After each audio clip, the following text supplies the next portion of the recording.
للجميع، مرحبا بكم في قناتي. في هذا الفيديو الجديد سنتعلم كلمات باللهجة الجزائرية ونقارنها باللغة العربية ونطقها بسهولة للمبتدئين. قبل البدء بمشاهدة الفيديو ما عليكم إلا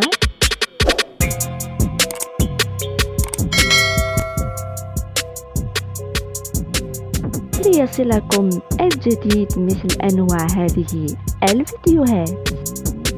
مسيد معناها مدرسة، ستيلو معناها قلم، فرملية معناها ممرضة، بزاف معناها الشيء الكثير، واش الدعوة معناها كيف الأحوال، ما كانش منها معناها لا أصدق، درت معناها فعلت أو قمت، خلاصت معناها انتهت، نكره معناها أكره شيئا، خليه يرقد معناها اتركه ينام،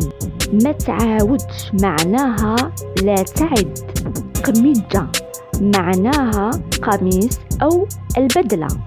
سطر وجع معناها ألم، كاميو معناها شاحنة، طرشون معناها منديل، تريسيتي معناها كهرباء، بابور معناها سافنة، غاول معناها أسرع، كار معناها حافلة، مليح معناها حسن، شحال الساعة معناها كم الساعة، ما كانش معناها لا يوجد، ما كانش هنا معناها لا يوجد هنا، بالك معناها ربما، كي نهضر معاك شوف فيا معناها لما أتكلم معك انظر إلي، جيب لي معناها أحضر لي، خصتني حاجة معناها أحتاج شيئا، شحال هذه معناها كم ثمن هذه،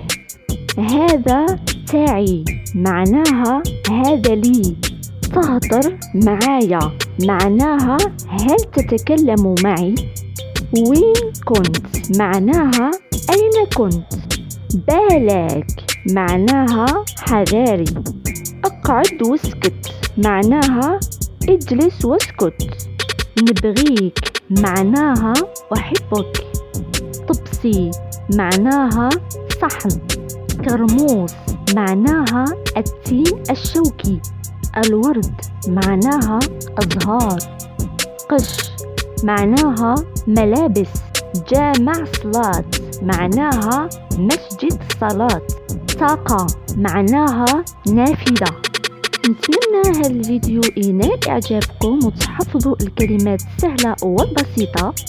شاركوا الفيديو مع أصدقائكم لتعم الفائدة، نلتقي في فيديو جديد إن شاء الله. باي، à la prochaine vidéo.